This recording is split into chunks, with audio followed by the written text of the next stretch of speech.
Hello, friends. This is Dave Hurwitz, executive editor at ClassicsToday.com, here with some thoughts on how and why the 20th century musical avant-garde went totally, completely, and utterly bankrupt. I might add, to the joy of most of us. Well, not always, but there were things going on that interested me and I've wanted to talk about for quite a while. And it all started, frankly, my thinking about this, with a little quotation from Haydn, dear old Haydn, who was an avant-garde composer in his day, by any definition of the term. He wrote, or said, or stated, "O God, how much there is yet to be accomplished in this magnificent art, even by a man such as I was." That means a lot. I mean, we're talking about a guy who's looking forward and seeing the unlimited vistas of possible achievement, things that might yet be accomplished. And of course, after Haydn, quite a bit was accomplished. There were a lot of things in music in Haydn's day that had been left undone.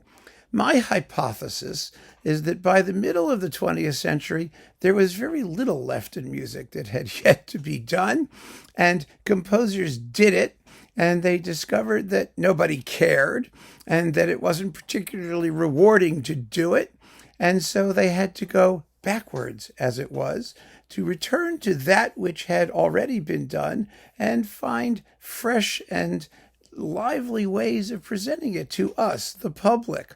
Now, that may be a worthless hypothesis, I don't know, but I think that there's a lot of evidence for it.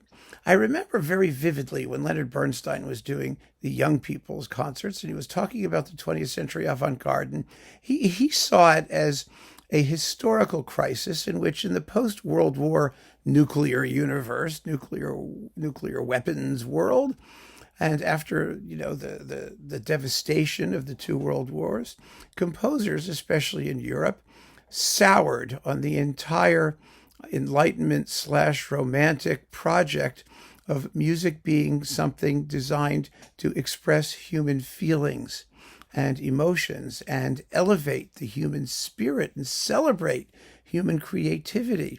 And man is the pinnacle of God's creation and all of those lovely constructs. What Bernstein thought was that composers believed that humankind was no longer worthy, that music had to exist without any recourse to its use or its consumption by the human populace, that somehow we just didn't deserve it anymore.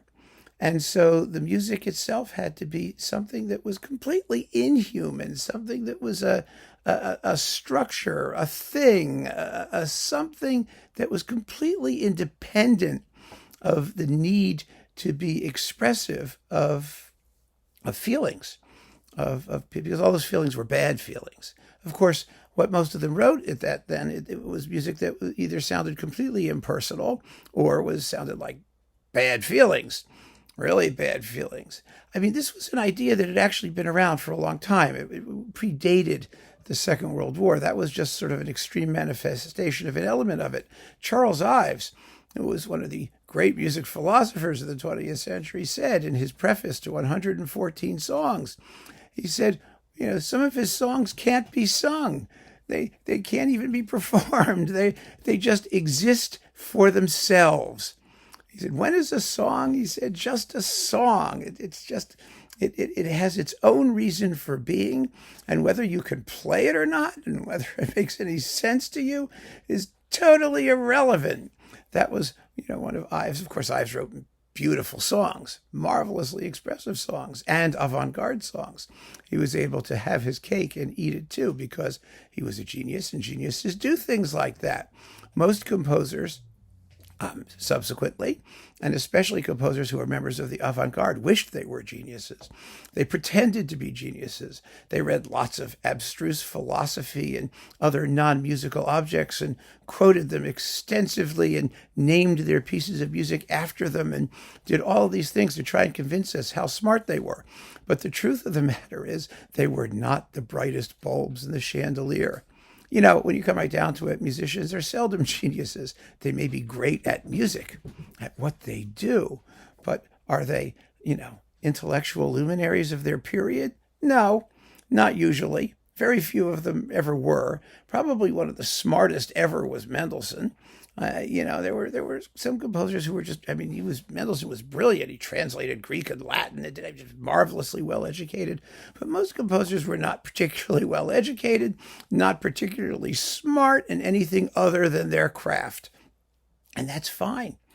That's fine. I often got up and said, I would be happy to go to my grave having done one thing well, just one thing. H.L. Mencken said, all I ask for is competence in anything from adultery to zoology. This idea that these people are the brightest and the best and whatnot, it's also irrelevant to the act of writing a piece of music. And the avant-garde created for itself a system of rules that were almost entirely defined by negativity. Every composer, the essence of the avant-garde was very simple. Every composer had to have their own personal language, period. And it had to be unlike anybody else's. So that meant it had to exclude everything from everybody else's, with the result that their musical language was practically defined itself out of existence. You couldn't be tonal. You couldn't be rhythmic. You couldn't be dynamic. You couldn't do this. I remember reading liner notes to, I don't know what horrible thing it was. I think it was on ECM where the composer was Heinz Holliger or someone said, "Ooh, this is the first piece I've ever written that is in a quick tempo or has parts that are in a quick tempo." Why would you have a style that precludes you from writing something that's quick? The whole idea that you have a preordained set of rules that you have to follow, and no matter what, and that constitutes your personal piece of turf. It's like taking a piece of property and cutting it up into microscopic fragments, and everyone has their little fragment, and it has to be a different color or shape from every other fragment. But the result is a fragment. It's a nullity when it comes to the question of expressively what you're doing. Michael Tippett wrote a wonderful essay in his collection of essays, Moving into Aquarius or something like that. I don't know what it was called. I don't remember. He sent me a copy of the book very kindly. And he had, there was an essay called something like Moving into Abundance or something like that, when he was writing The Midsummer Marriage and the works of that period, where he felt that music had lost its lyricism. Of course, his music lost its lyricism too, or it got incorporated into other things later on.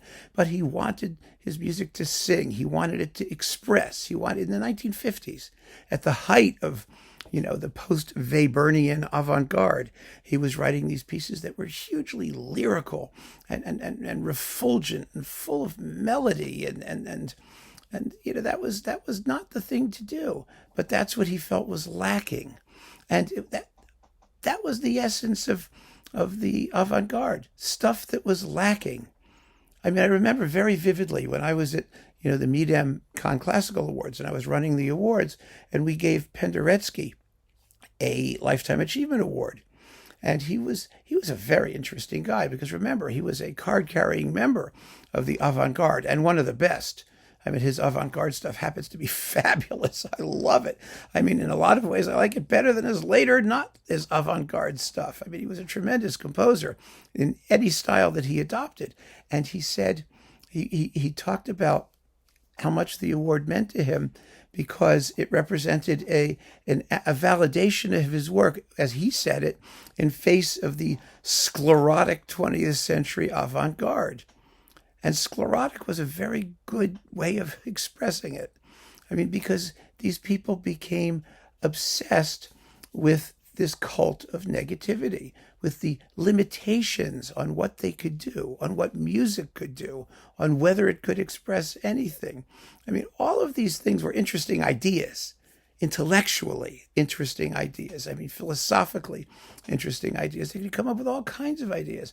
But there's very little relationship between these intellectual constructs and the art and craft of writing a piece of music, and the justification for writing the piece of music, which is theoretically some kind of expressive or spiritual, as George Crumb would say. Music was, something, an expression of a spiritual impulse, was the way Crumb put it. But there had to be a reason to write the music. And that reason had to be more than a set of processes or rules that were entirely hemmed in by what you could not do. Because for an avant-garde composer, the most important thing that you can't do is sound like anybody else. Well, some things have to be like everything else. It's like saying you can build a bridge without any visible means of support. I mean, well, no, you can't.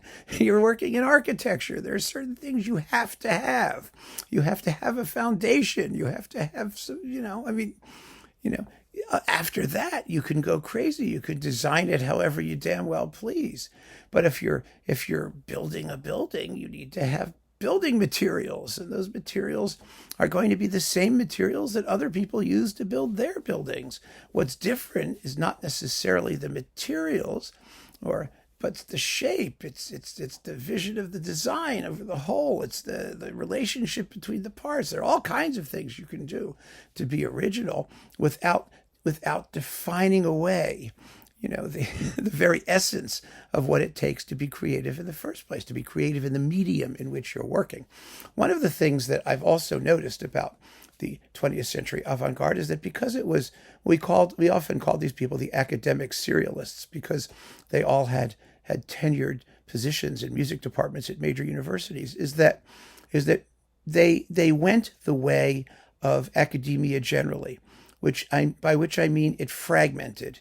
If you look at musicology now, for example, I mean, everybody has specializations in teeny, teeny, tiny niches of the musical world, ridiculous niches, meaningless niches, and you can't say that in academia. You can't say to somebody, well, your work is completely useless because it's based on such minutia that it's completely irrelevant. It's, 15th century tiny, well, my dear friend, Zerenmeyer Eller, who wrote a doctoral dissertation on something like 15th century Sanctus movements and something. It was very, very rarefied and limited, and a tiny, tiny, tiny smidge of something with no thought to the greater significance, to what it meant, how it fit into the wider context of the world of music, and why what they were doing mattered, why anybody should care, other than the fact that the pursuit of knowledge for its own sake, no matter how trivial or irrelevant, is equally valid, no matter who's doing it or what's doing it. I happen not to believe that. I don't think things are equally valid. I don't think all opinions are of equal merit. Depends on what they're based on, right? It depends on what they're based on. It depends on what they're based. Thank you. But there has to be something that goes into it. A basis, a foundation. And the foundations of music just are what they are. They're part of the substance of what music is. Unless you accept John Cage's dictum that music is whatever the hell you want it to be, because you call it that it's all totally relative, then you have to start accepting the fact that there is a certain basis for the act of writing music. And you can define it however you want, but that doesn't make it valid or meaningful. And that's what happened to the 20th century avant-garde. And they ran out of ideas. That's the bottom line. By 1960 or 70 or so, there was nothing left for those people to do, because they had an entirely negative way of going about the art of composition. They had stripped every possible element that you could take advantage of to create styles that were based on the barest minimum of means, and there was nothing left. And so they died, effectively. They wrote themselves out of existence. And it was a normal process. It was an interesting process. And it doesn't mean that some of them didn't go on to write wonderful music in whatever style they adopted for themselves. Some of these styles were more fruitful and productive than others.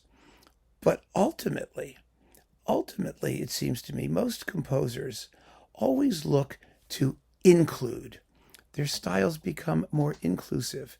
If you look at the best composers, you see an almost uniform process by which they begin in some kind of style in a limited way, and they open out and expand. That's what happened to John Adams, who began life as a minimalist and broadened.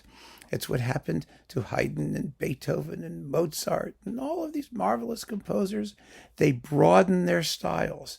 Now, sometimes that broadening can begin, as it did, for example, with Penderecki or George Rochberg, with a very limited 12-tone style that gradually loosens to incorporate more things. I mean, it even happened with Schoenberg or Berg, or the not so much Webern, but then again, he died. He died at a young age, relatively speaking. You don't know where he would have gone either, or what would have come into his music. At one point or another, composers and artists are either inclusive or exclusive.